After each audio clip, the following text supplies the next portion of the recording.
Assalamualaikum warahmatullahi wabarakatuh. Apa kabar Crash Trooper semuanya? Semoga kita senantiasa mendapat bimbingan Allah menuju jalan yang lurus. Pada awal abad ke-20, keruntuhan Kekaisaran Ottoman menandai akhir dari era kekuasaan Islam yang telah berlangsung selama berabad-abad, meninggalkan jejak mendalam dalam sejarah umat Islam di seluruh dunia. Kini, 100 tahun kemudian, di tahun 2024 ini, kita berdiri di persimpangan waktu yang signifikan, di mana ramalan, harapan, dan prediksi menggema di kalangan umat Islam, terutama di Indonesia. Dengan latar belakang sejarah yang kaya dan dinamika global yang berubah, tahun ini diperkirakan akan menjadi titik balik penting.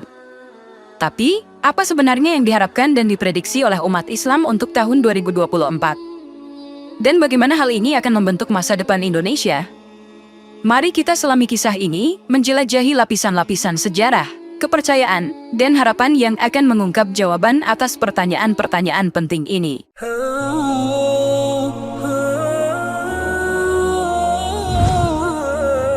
Mari kita mundur pada akhir abad ke-13, ada sebuah entitas politik baru muncul di Anatolia yang akan mengubah peta dunia, yakni Kekaisaran Ottoman. Didirikan oleh Osman I pada tahun 1299, Kerajaan Ottoman tumbuh dari sebuah emirat kecil, menjadi salah satu kekaisaran Islam terbesar dan paling berpengaruh di dunia. Osman atau Utsman dalam bahasa Arab, menggantikan Ertugrul ayahnya sebagai pemimpin suku Kai, memulai penaklukan yang akan meletakkan dasar bagi sebuah kekaisaran yang akan berlangsung lebih dari 6 abad kemudian. Kemudian pada abad ke-15 dan ke-16, Ottoman mencapai puncak kejayaannya, menguasai wilayah yang luas meliputi Timur Tengah, Eropa Timur, dan Afrika Utara. Putra Osman, yakni Orhan I, memperluas kekuasaan Ottoman dengan menaklukkan kota-kota penting seperti Bursa, Iznik, dan Izmit, menjadikan Bursa sebagai ibu kota Ottoman pertama. Lalu Sultan Murid I cucu Osman melanjutkan ekspansi ini, memindahkan ibu kota ke Edirne dan menguasai wilayah yang lebih luas di Balkan dan Anatolia.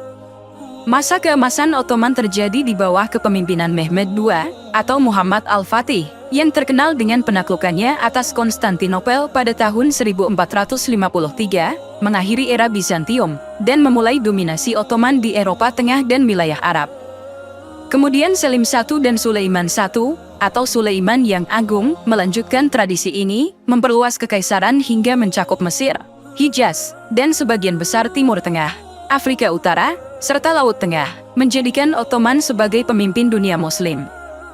Namun pada abad ke-17 dan ke-18, kekhalifahan ini mulai menghadapi berbagai tantangan, termasuk kekalahan militer dan kemunduran ekonomi. Reformasi administratif dan militer diperkenalkan oleh sultan seperti Mustafa III dan Abdul Hamid I untuk menangani kemerosotan ini, tetapi dengan hasil yang bervariasi. Selim II dan Mahmud II berusaha keras memodernisasi kerajaan dan pemerintahannya, memperkenalkan reformasi nizam jadid, dan reorganisasi kabinet serta pendidikan. Tanzimat atau dekrit reformasi dari Abdul Mejid I, dan upaya Abdulaziz I untuk melanjutkan modernisasi kekhalifahan di akhir abad ke-19, menandai upaya terakhir untuk menyelamatkan kekaisaran yang sedang terpuruk.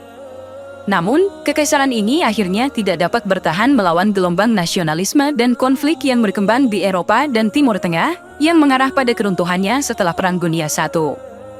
Seiring dengan berlalunya waktu, keruntuhan Kekaisaran Ottoman tidak hanya menjadi sebuah catatan sejarah, tetapi juga mengundang refleksi dan harapan spiritual yang mendalam di kalangan umat Islam.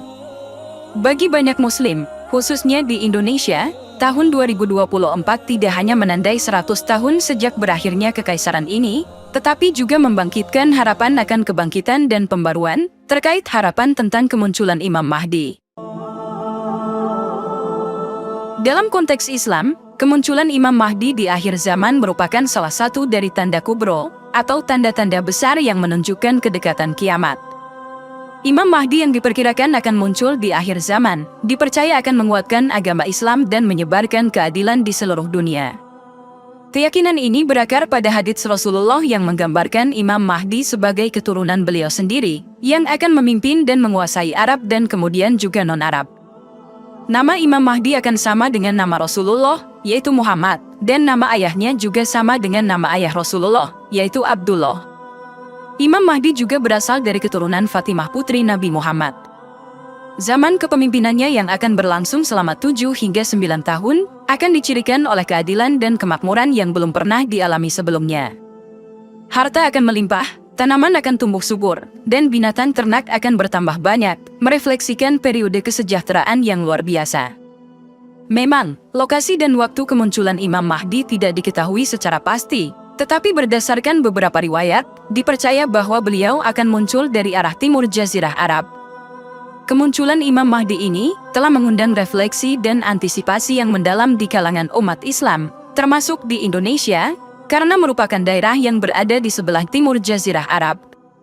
Dalam konteks pemeruan dan harapan untuk masa depan, wacana seputar Mujaddid atau pembaharu agama Islam setiap abad menjadi relevan dengan prediksi kedatangan Imam Mahdi di Indonesia. Dalam Islam, konsep Mujaddid merujuk pada seorang pemimpin atau ulama yang muncul setiap 100 tahun untuk memperbarui ajaran Islam. Nabi Muhammad memberitahu kita bahwa Allah akan mengirimkan seseorang untuk umat ini pada akhir setiap 100 tahun yang akan memperbarui agamanya. Hal ini didasarkan pada hadis sahih yang berasal dari Abu Hurairah. Namun, terdapat beragam interpretasi mengenai siapa yang termasuk dalam kategori Mujaddid. Beberapa ulama, termasuk Ibnu Hajar al-Asqalani yang berpendapat bahwa Mujaddid bisa merujuk pada beberapa individu. Konsep beberapa individu dalam Mujaddid mencakup berbagai bidang seperti fikih, akhlak, strategi, pendidikan, pemikiran, dan jihad, seperti yang dijelaskan oleh Imam Nawawi. Mujaddid adalah pemimpin yang dipilih oleh Allah untuk menghidupkan kembali ajaran yang telah terlupakan dan menegakkannya kembali setelah lama terabaikan. Beberapa ulama yang diakui sebagai Mujaddid antara lain adalah Umar bin Abdul Aziz yang dikenal dengan keadilan dan akhlaknya, serta Imam Syafi'i yang dianggap sebagai Mujaddid kedua dalam Islam. Imam Ahmad menyatakan bahwa Imam Syafi'i adalah pembaharu pada akhir 100 tahun kedua Hijriah. Seiring kita memasuki tahun 2024 yang menandai 100 tahun sejak keruntuhan Kekaisaran Ottoman, diskusi tentang Mujaddid menjadi semakin relevan. Tahun ini dipandang sebagai titik kritis, yang mungkin akan menyaksikan kemunculan Mujaddid baru, yang insya Allah Mujaddid ini adalah gerbang kemunculan Imam Mahdi. Sejarah dan prediksi mengenai peran Islam dalam konteks global sangatlah kaya dan kompleks. Al-Quran menyatakan bahwa Islam adalah agama yang sempurna untuk umat manusia, yang relevan sampai akhir zaman. Keunggulan Islam terlihat jelas ketika Nabi Muhammad menjadi pemimpin di Madinah, dan ini berlanjut dengan para pemimpin yang datang setelah beliau, yang melahirkan peradaban unggul pada era Bani Abbasiyah, terutama di bawah kepemimpinan Al-Ma'mun. Namun dengan kemajuan sains dan teknologi di Barat, umat Islam mengalami ketertinggalan di bidang ini. Terdapat pandangan di kalangan sebagian besar umat Islam, bahwa untuk menjadi maju, seseorang harus menjadi sekuler, dan ini merupakan pandangan keliru, karena kurangnya wawasan tentang sejarah peradaban lengkap dengan konteks timbul dan tenggelamnya. Menurut Ibnu Khaldun, suatu peradaban akan terwujud apabila memenuhi 3 hal dasar, yakni kemampuan berpikir yang menghasilkan sains dan teknologi, kemampuan membangun organisasi dalam bentuk kekuatan politik dan militer, serta kesanggupan berjuang untuk hidup. Samuel P. Huntington dan Arnold Toynbee juga menyumbangkan pandangan mereka tentang peradaban, dengan Huntington mengidentifikasi 7 atau 8 peradaban utama, termasuk Islam, dan Toynbee menyebutkan tentang 26 peradaban dalam sejarah dunia. Sayyid Hossein Nasr menekankan pentingnya reintegrasi sains dan teknologi ke dalam Islam. Beliau menyebut ilmu pengetahuan sebagai Scientia Sacra, atau ilmu sakral, dan menunjukkan bahwa aspek kearifan lebih penting daripada aspek teknologi, yang sampai saat ini masih menjadi ciri utama ilmu pengetahuan modern. Peradaban Islam untuk dunia menurut pandangan ini, dibangun dengan menggunakan ide-ide Allah yang ada dalam kitab suci, dengan aspek teologis menjadikan hanya Allah sebagai satu-satunya Tuhan, hubungan yang harmonis dan sinergis antar sesama umat manusia, dan kepemimpinan politik yang adil. Menurut John Esposito, perdebatan modern terkait konsep ekonomi Islam berputar pada 3 bahasan. Pertama, bahwa Islam dianggap sebagai penghalang kapitalisme. Kedua, bahwa Islam mendukung sejenis kapitalisme. Dan ketiga, bahwa kaum modernis Islam memadukan beragam teori ekonomi dan program religius untuk melukiskan Islam sebagai alternatif unggul kapitalisme. Dalam konteks ini, peradaban Islam menjadi peradaban tertinggi karena sifat multidimensinya yang tidak hanya terbatas pada aspek fisik, tetapi juga spiritual. Agama dan sains menjadi fondasi dan bangunan yang ada di atasnya, yang harus terhubung dengan baik, sehingga menjadi satu kesatuan bangunan yang kokoh dan juga megah. Untuk mewujudkan pembangunan peradaban dunia yang Islami, tantangan yang harus dihadapi meliputi dominasi peradaban Barat, dominasi paradigma keilmuan sekuler di perguruan tinggi di negara-negara Islam, serta kurangnya akses intelektual Muslim kepada Al-Quran dan Hadits. Namun, peluang tetap terbuka karena adanya sejumlah kelompok kecil yang kreatif, kontradiksi dalam peradaban lain yang menyebabkan krisis keaslian kitab suci umat Islam, dan peningkatan jumlah umat Islam di berbagai negara, terutama di negara-negara Barat Eropa.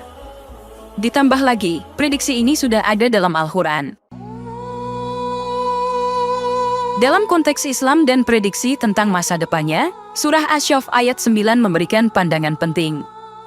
Surah Asy-Syaff ayat 9 berbunyi, Dialah yang mengutus Rasul-Nya dengan membawa petunjuk dan agama yang benar, agar dia memenangkannya di atas segala agama-agama, meskipun orang musyrik membenci. Ayat ini menggarisbawahi bahwa Islam yang dibawa oleh Nabi Muhammad akan meninggikan dirinya di atas semua agama lain, meskipun hal ini tidak disukai oleh orang-orang yang berpegang teguh pada kesyirikan. Prediksi tentang masa depan Islam seringkali menggabungkan interpretasi teologis dengan analisis situasi sosial politik global. Salah satu contoh prediksi yang signifikan berasal dari Syekh Abu Bakar Al-Awawidah, wakil sekjen Robitoh Agama Palestina. Setelah melakukan riset mendalam selama di penjara di Israel, beliau memprediksi bahwa pada tahun 2024 akan terjadi kebangkitan Islam, dengan Indonesia berpotensi menjadi negara pemantiknya. Hal ini disampaikan dalam sebuah forum majelis di Masjid Jogokarian Yogyakarta, pasca bebas dari penjara Israel.